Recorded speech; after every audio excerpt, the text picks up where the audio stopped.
Hoje a meditação e a palavra que eu quero trazer aos irmãos é sobre povo de Deus, e eu quero então pensar com vocês lá na primeira carta de Pedro, no capítulo 2. Eu peço que você abra o texto e que você me acompanhe na exposição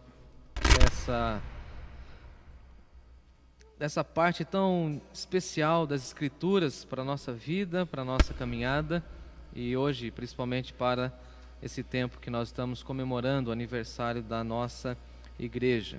Parece que foi ontem quando nós nos organizamos como igreja e já se passaram 11 anos, e graças a Deus, Deus tem abençoado a igreja. E alguém aqui perguntou para mim se os músicos era parte da surpresa que eu tanto estava falando. Sim e não.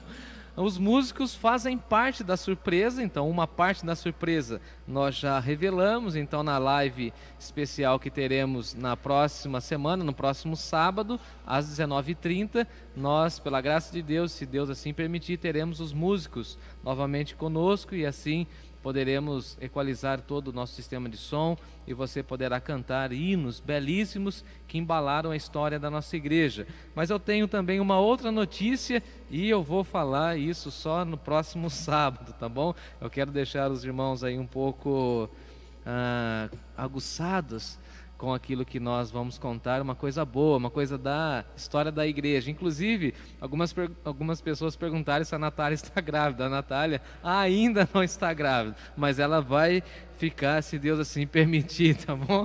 E eu espero passar a pandemia, passar a quarentena e ter a possibilidade de receber do Senhor mais esse presente, tá bom?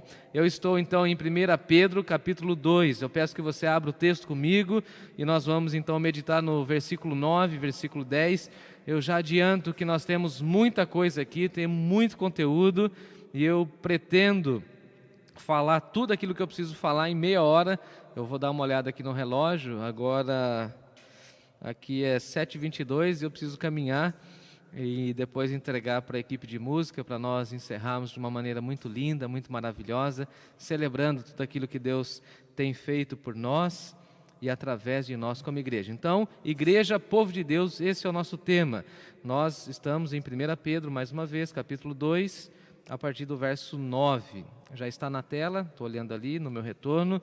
Diz assim o texto sagrado: vós, e aqui Pedro está escrevendo aos judeus convertidos, vós, porém, sois raça eleita, sacerdócio real, nação santa, povo de propriedade exclusiva de Deus, a fim de proclamardes as virtudes daquele que vos chamou das trevas para a sua maravilhosa luz. Vós, sim, que antes éreis povo, não éreis povo, mas agora sois povo de Deus, que não tinhais alcançado misericórdia, mas agora alcançastes misericórdia. Eu leio novamente: vós, porém, sois raça eleita, sacerdócio real, nação santa, povo de propriedade exclusiva de Deus, a fim de proclamardes as virtudes daquele que vos chamou das trevas para a sua maravilhosa luz. Vós sim que antes não erais povo, mas agora sois povo de Deus, que não tinhais alcançado misericórdia, mas agora alcançaste misericórdia. Graças a Deus por isso, e nós vamos orar pedindo que Deus mais uma vez fale ao nosso coração. Oremos. Senhor nosso Deus, nosso Pai, graças te damos, ó Deus, por essa porção da Tua palavra, a expressão e a experiência do apóstolo Pedro, e pedimos que o Senhor fale profundamente ao nosso coração, que nós, como igreja, como povo de Deus, possamos pensar na nossa essência como povo de Deus e também na nossa missão. Fica conosco, ó Pai, nessa hora, nesse momento. Abençoe todos aqueles e aquelas que estão nos acompanhando e toda a nossa equipe, para que possamos juntos ouvir a Tua doce voz.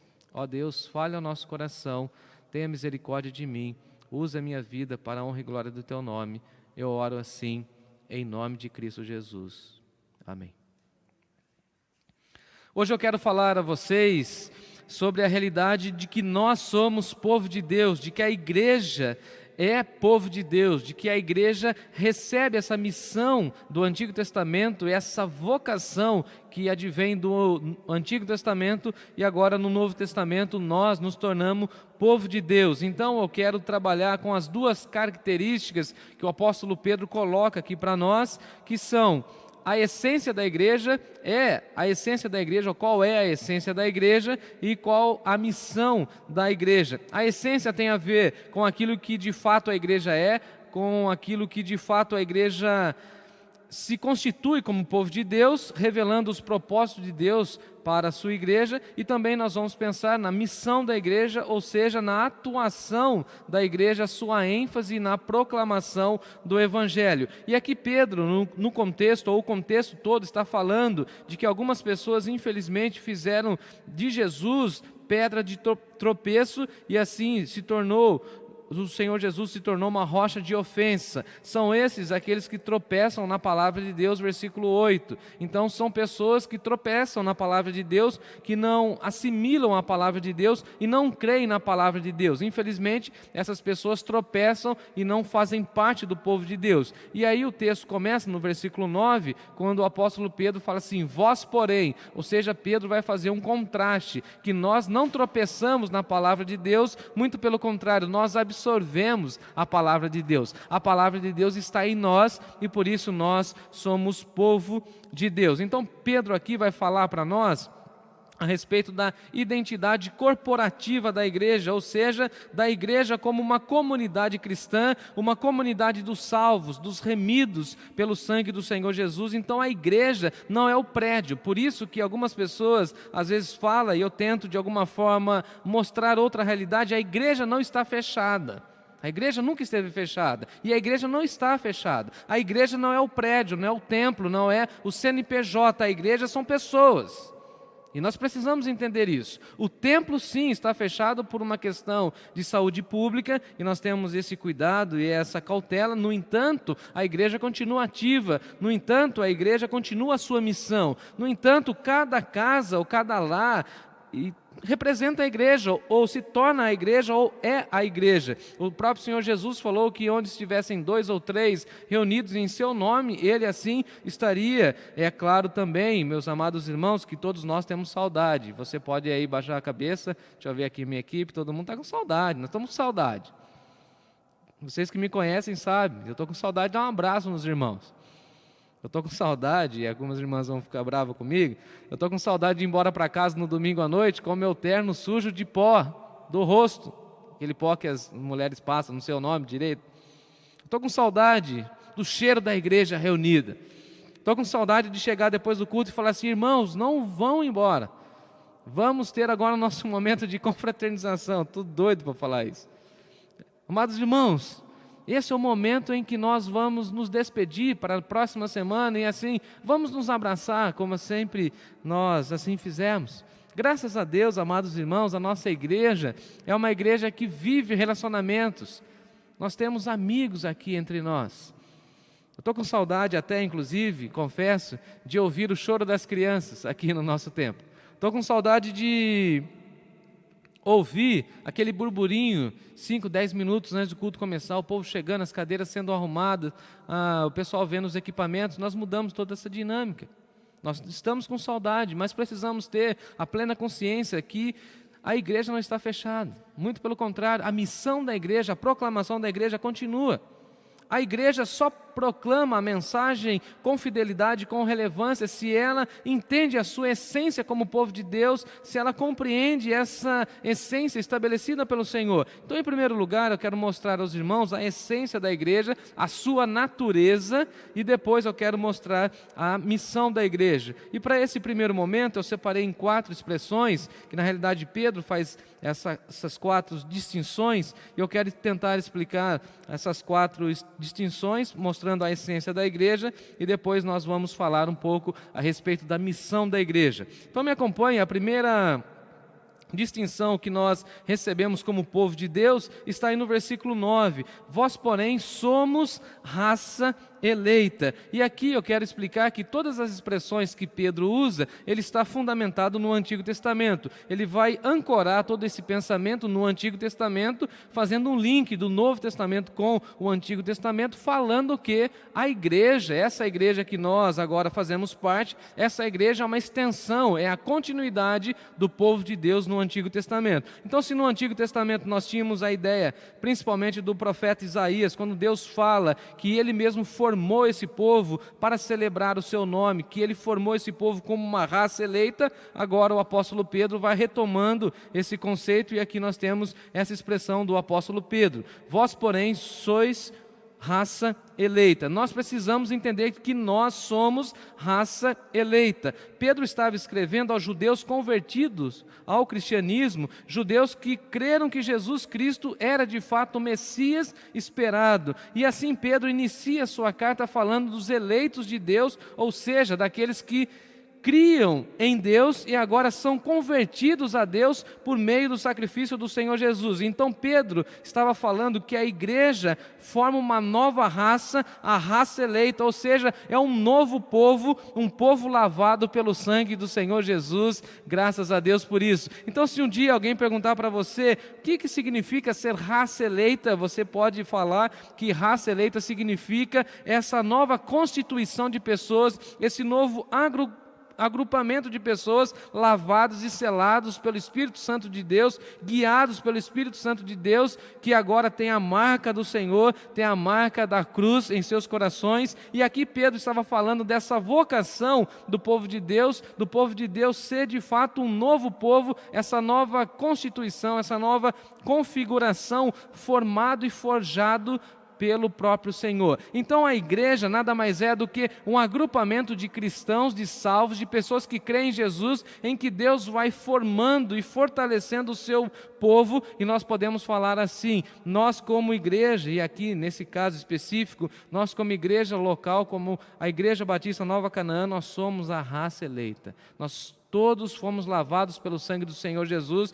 e agora nós formamos uma nova raça. E alguém vai dizer assim: mas não somos da raça humana? E aí nós falaremos: sim, mas nós somos da raça eleita, nós somos selados pelo Espírito Santo do Senhor, nós fomos lavados pelo sangue do Cordeiro, e o livro do Apocalipse vai dizer para nós que aqueles que tiverem as suas vestes lavadas pelo sangue do Cordeiro estarão com o Senhor para todo sempre. Então esse novo povo tem que assumir os privilégios e também as promessas que pertencem ao povo de Deus. Então ser igreja tem a ver com privilégio, mas também com promessa. Temos o privilégio de fazer parte do povo de Deus, fazer parte do povo vitorioso, ou estar do lado vitorioso, ter o nosso futuro assegurado pelos méritos do Senhor Jesus, desfrutar da salvação, mas também precisamos cumprir e estabelecer muito bem as nossas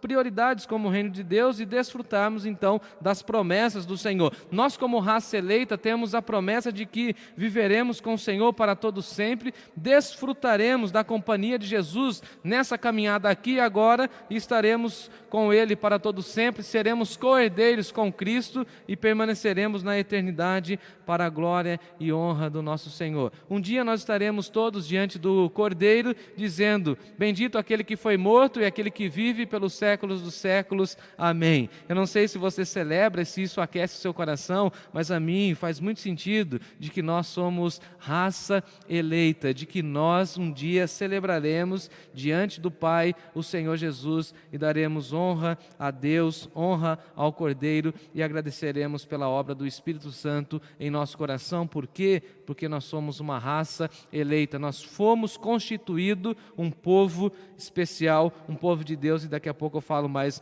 a respeito disso. A segunda expressão que Pedro usa para nós é sacerdócio real. Essa é a segunda expressão. Vós, porém, sois raça eleita, sacerdócio real. E mais uma vez o apóstolo Pedro vai linkar, ou ele vai ancorar esse conceito no Antigo Testamento. Porque no Antigo Testamento o próprio Deus havia dito que o povo dele seria um reino de sacerdotes e nação santa. Então nós temos a vocação de sermos sacerdotes reais de Deus aqui nessa terra, enquanto aqui estivermos. Eu que gostava muito e tive o privilégio de acompanhar os embaixadores do rei, uma instituição que na nossa denominação hoje não está tanto em voga, mas os mensageiros do rei tinham essa ideia de fazer serviços reais, de prestar serviços reais. E sacerdócio aqui, a expressão que o apóstolo Pedro coloca diante de nós, sacerdócio está relacionado ao serviço. E você certamente vai se lembrar de que os sacerdotes do Antigo Testamento prestavam um serviço cultico diante de Deus. Então, sacerdócio aqui está relacionado ao serviço santo. Dessa forma, a igreja, na sua essência, é chamada ao serviço real. Então, a igreja que, de fato, é de Deus, esse povo diferenciado, essa raça eleita, essa igreja que precisa servir a Deus, essa igreja que está completamente engajada no reino de Deus. Então são estas palavras extremamente profundas que o apóstolo Pedro coloca diante de nós, falando que nós somos sacerdotes reais, e ele fala que vós sois sacerdócio real. E real aqui é porque na realidade nós estamos servindo o Rei Jesus, e assim temos parte da sua natureza real. Então nós somos sacerdotes no sentido de serviço, nós estamos fazendo o serviço, nós estamos a serviço do rei e na realidade real, porque nós estamos servindo a esse rei que tem toda a sua realeza e que um dia nós estaremos contemplando essa realeza e um dia nós estaremos vivendo completamente dentro desse ambiente de glória, de honra ao Cordeiro, aquele que recebeu o título Rei dos Reis, Senhor dos Senhores. Então o que é a igreja? Igreja é o sacerdócio real. A essência da igreja é servir ou estar à disposição do reino de Deus e assim servir o reino de Deus. Nós só seremos igreja e só continuaremos sendo abençoados por Deus como igreja se nós estivermos engajados no reino de Deus, na missão de Deus, fazendo a obra de Deus. No livro do Apocalipse, por exemplo, nós temos o relato de que os salvos serão apresentados como participantes da realeza de Cristo Jesus. Então nós seremos completamente honrados com essa bênção.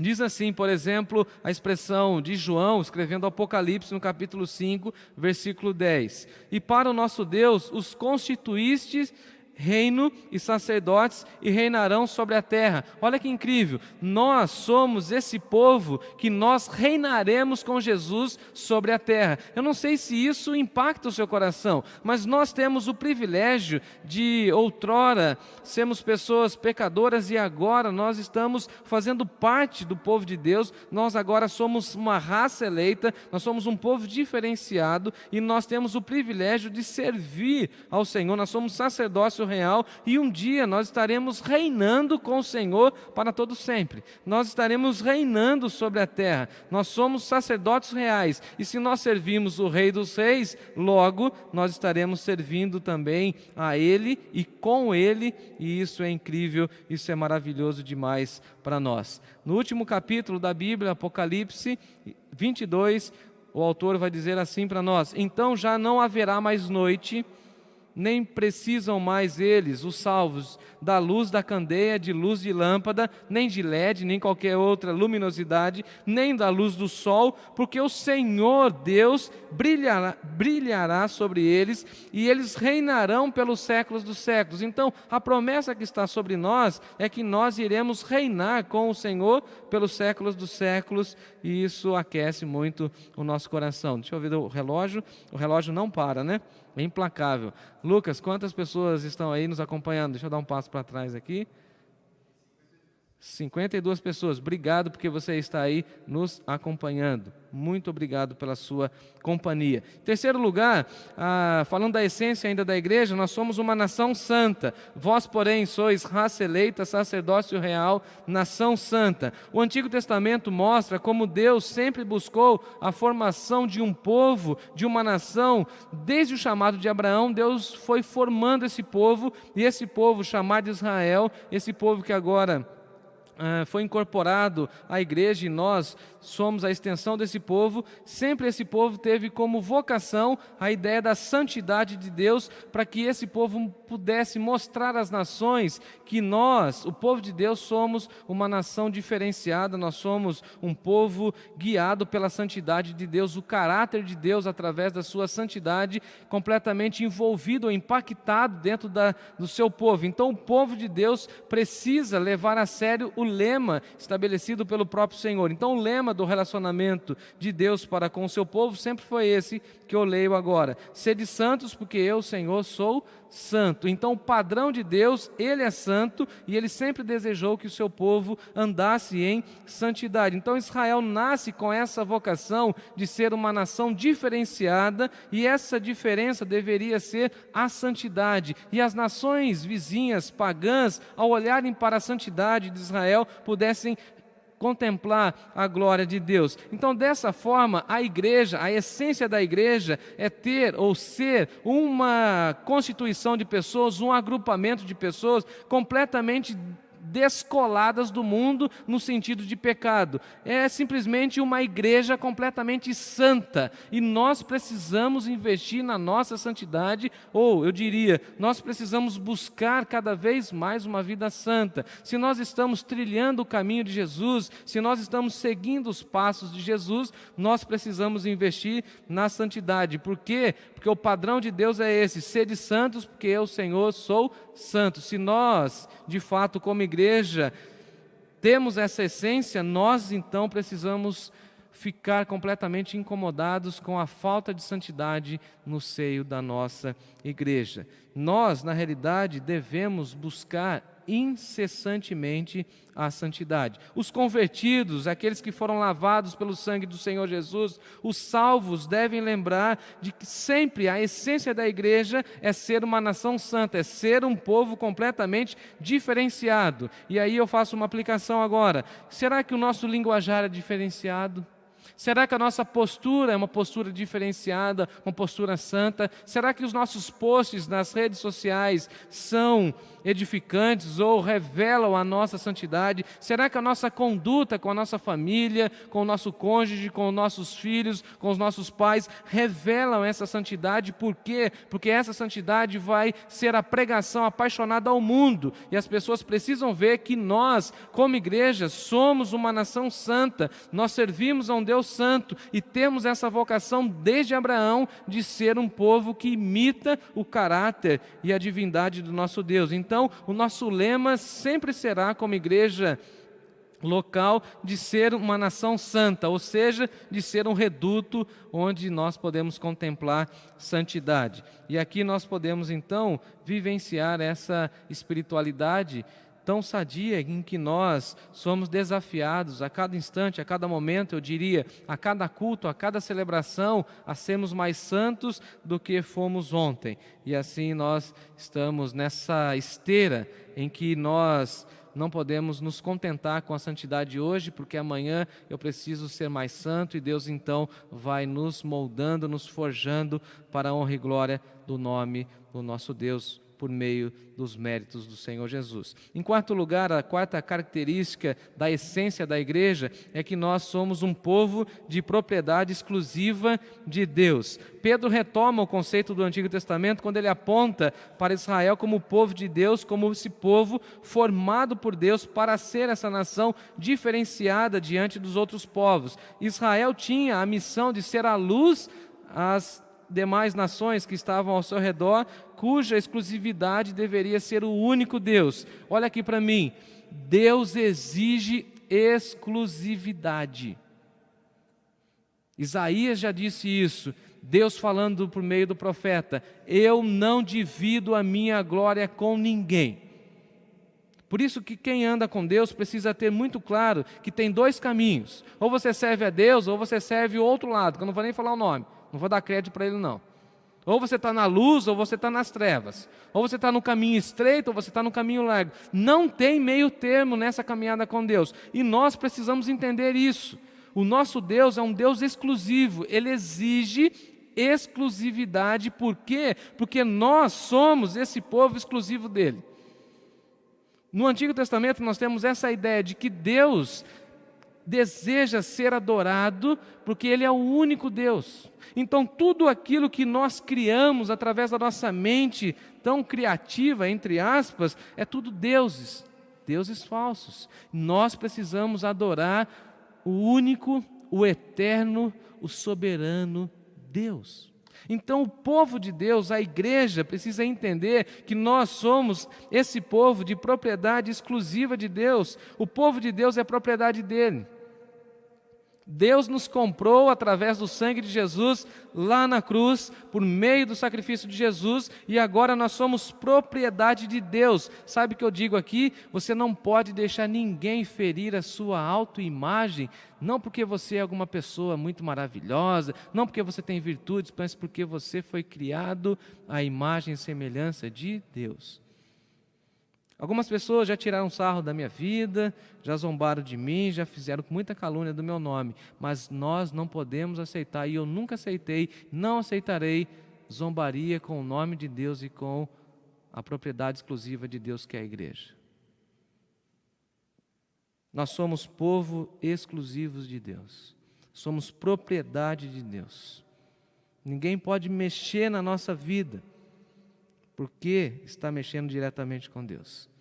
A igreja tem a missão de mostrar ou revelar a glória de Deus. Deus sempre quis formar um povo que o adorasse de maneira exclusiva. Por isso que na igreja nós adoramos tão somente a Deus, manifestamos então a sua glória e queremos que a glória de Deus se torne evidente entre nós, para que as pessoas, os nossos vizinhos, os nossos visitantes, os nossos amigos, os nossos familiares, todos eles vejam a glória de Deus e possam olhar para nós e ver que nós não estamos mais vivendo para nós mesmos. Não, nós queremos viver, ou deveríamos viver, tão somente para a honra e glória do nome do nosso Deus, e assim mostrar ao mundo que nós somos do Senhor. A adoração na igreja, no seio da igreja, no seio do povo de Deus, é ou deveria ser exclusiva a Deus, somente a Deus. A glória é só de Deus. E aqui a igreja é convocada a lembrar-se de que ela é propriedade particular de Deus. Quer ver uma coisa interessante? Eu vou falar sobre esse texto, se Deus permitir, na semana que vem, mas quando Jesus funda a igreja, e ali a igreja nasce em Mateus capítulo 16, ele fala que as trevas não podem combater a sua igreja. E nós precisamos lembrar disso. A igreja, como povo de Deus, é propriedade exclusiva dele. E a igreja então é convocada a pensar ou refletir sobre essa possibilidade de que nós somos a propriedade de Deus, particular de Deus. Que nós temos um cabeça, e o cabeça é Jesus, e Ele é o dono da igreja. O dono é quem manda, o dono é quem dirige, o dono é quem cuida da igreja, o dono é quem provê as necessidades da igreja. E nós, como igreja, precisamos lembrar isso, nós temos um dono, e o nosso dono é o cabeça. Na ocasião, por exemplo, da transfiguração, em que Pedro, inclusive, estava presente, Mateus capítulo 17, a voz de Deus que brada do céu é essa: Ele é meu Filho amado, a Ele ouvi. Nós somos chamados, amados irmãos, como igreja cristã, como uma igreja local, aqui estabelecida na cidade de Sorocaba, na região Zona Norte, nós somos chamados a ouvir a voz de Deus e a cumprir a voz de Deus. Por quê? Porque Jesus é quem fala à igreja, Jesus é o noivo que vai se casar com a noiva. A voz do dono, a voz do noivo é quem deve comandar as ações da igreja. E aqui eu encerro essa primeira parte falando da essência da igreja. Vós, porém, sois raça eleita, sacerdócio real, nação santa, povo de propriedade exclusiva de Deus. E aí nós temos o segundo ponto, que Pedro vai dizer para nós a finalidade da igreja, a missão da igreja, a fim de proclamardes. E aqui essa expressão a fim de, eu até anotei, é uma conjunção que vai falar ou vai apontar o propósito da igreja. Então, após falar da essência da igreja, Pedro agora vai falar da missão da igreja. E quando eu falei aqui que eu estava concluindo, a minha equipe já começou a se levantar. Calma, daqui a pouco eu vou sinalizar para vocês aí, tá bom? Eles estão tão desejosos de cantar, de desenvolver ali nos instrumentos que eles estão um pouco ansiosos. Calma, gente, calma, daqui a pouco vocês vão tocar novamente. Então, voltando, a missão da igreja é a proclamação, é contar ao mundo, é anunciar, é apregoar ao mundo. Então a igreja tem uma mensagem a ser compartilhada. E qual a mensagem que a igreja precisa compartilhar? A mensagem é que Jesus Cristo veio ao mundo, morreu na cruz do Calvário e ressurgiu ao terceiro dia. Então a igreja só cumpre a sua missão se ela entende a essência dela. É claro e evidente, e infelizmente nós contemplamos várias e várias igrejas que pregam sobre tudo e não falam de Jesus. A igreja é chamada, é vocacionada para falar das grandezas de Deus e anunciar Jesus ao mundo. Então a igreja tem uma verdade a ser dita, que Jesus veio ao mundo em um contexto de muitas mentiras, de simulações. A igreja tem uma voz e essa voz nunca será abafada, essa voz nunca será calada, muito pelo contrário. Passa-se anos e anos e a igreja, até que ele venha, continuará proclamando o evangelho do Senhor Jesus. É claro e evidente que, em alguns contextos, as pessoas perseguem a igreja, conforme o Lucas e eu conversávamos na EBD, mas a igreja avança.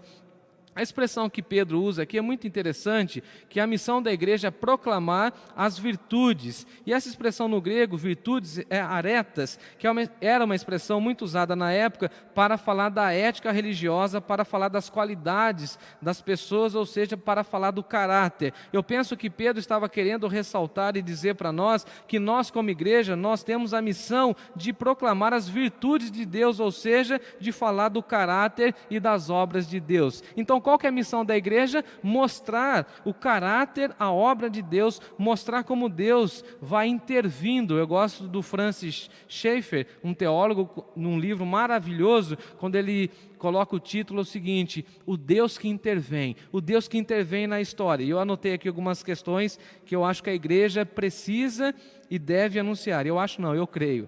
Crente não tem que achar, crente tem que crer. Então devemos anunciar as grandes obras de Deus na história.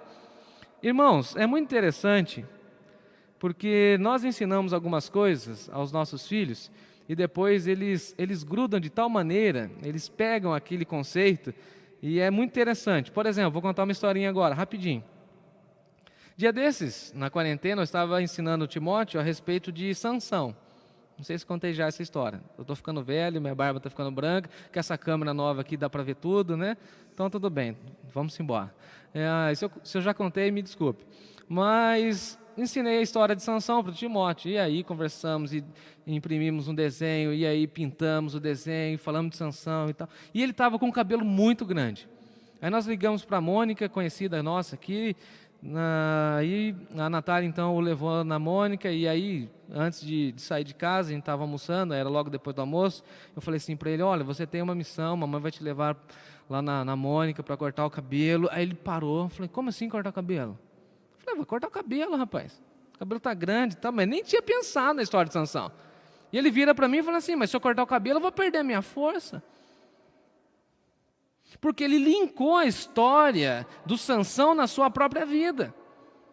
E nós precisamos anunciar as grandes obras de Deus. Nós precisamos revelar o zelo, o cuidado, o amor de Deus na formação do seu povo. Precisamos contar às próximas gerações o cuidado de Deus com Noé e a sua família, com o povo saindo do Egito, com o povo passando o Mar Vermelho, com o povo atravessando o Rio Jordão.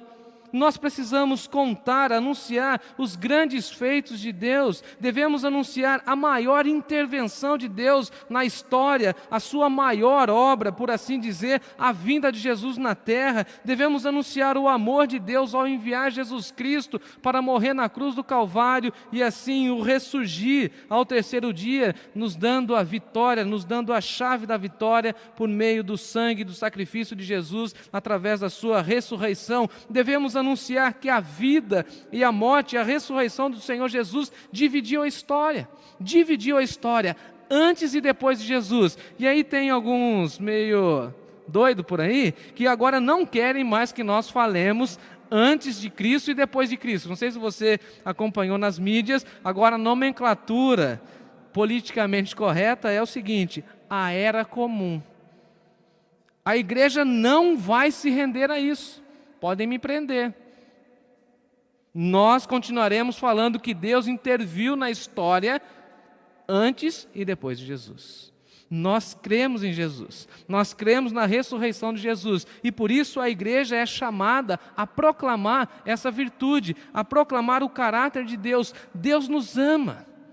E nós devemos anunciar essa mensagem linda. Já estou concluindo. A igreja tem muito a anunciar, tem muito a proclamar, tem que falar da grandeza de Deus, da majestade de Deus, do governo de Deus, da soberania de Deus, da intervenção de Deus na história da humanidade. Para quê? Para resgatar o povo, para constituir o povo e fazer com que esse povo se torne igreja, para que quando Jesus vier buscar a sua igreja, nós todos, como igreja, como povo de Deus, nação santa, sacerdócio real, povo de propriedade exclusiva do Senhor, possamos subir e ficar e permanecer com Ele para todo sempre. A igreja é chamada para falar do caráter de Deus, e o caráter de Deus é maravilhoso. Deus é misericordioso, Deus é gracioso, Deus é perdoador, Deus é santo, Deus não mente, Deus é amor. Pedro ainda fala, aquele que vos chamou das trevas para a sua maravilhosa luz. Nós saímos das trevas e fomos transportados agora para o reino de Deus. Nós estávamos vivendo no pecado, imersos no pecado, agora nós estamos na luz, brilhando na luz, cantando na luz, andando na luz e refletindo a luz que brilha sobre nós, porque conforme o apóstolo Paulo falou, o Evangelho brilhou em nossos corações e agora nós contemplamos a vida a partir da lente cristã, a vida a partir da ótica de Deus, a vida a partir da cruz do nosso Senhor Jesus Cristo. Então, nós saímos das trevas e agora nós estamos na luz. Se antigamente você mentia, agora você fala sempre a verdade. Se você era agressivo, agora você vai ser uma pessoa pacificadora. Se você tinha uma conduta, uma postura que não agradava a Deus, agora você vai buscar tão somente viver para a honra e glória do nome do nosso Senhor, agradando somente a Ele. Versículo 10, para concluir, para fechar: vós sim que antes não erais povo, nós não éramos povo de Deus, não fazíamos parte do povo de Deus, agora nós somos povo de Deus. Pense agora, você que é da Nova Canaã, na nossa história. E eu posso falar nossa história porque eu estou aqui desde o começo, desde o início da igreja. Deus foi trazendo famílias e famílias e foi formando um povo. Nós que não éramos povo de Deus, agora nós somos povo de Deus. E se nós somos povo de Deus, nós temos uma família, como eu já falei semana passada, nós somos família de Deus, somos povo de Deus, e tudo aquilo que toca na minha vida, toca na sua, e tudo aquilo que toca na sua vida, toca na minha vida. Por quê? Porque nós somos povo de Deus. Quando alguém está feliz, nós nos alegramos com essa pessoa. Mas quando essa pessoa, ou uma pessoa da nossa igreja também está triste, nós choramos com ela, porque nós somos povo de Deus. Nós que não tínhamos alcançado misericórdia, essa misericórdia aqui Pedro está falando a respeito da salvação, nós que não tínhamos essa misericórdia de sermos salvos e remidos e lavados pelo sangue do Senhor Jesus, agora nós alcançamos essa misericórdia, agora a nossa vida está nas mãos de Deus, nós gozamos da paz do Senhor, porque Jesus Cristo mora em nosso coração e nós fomos selados pelo Espírito Santo de Deus.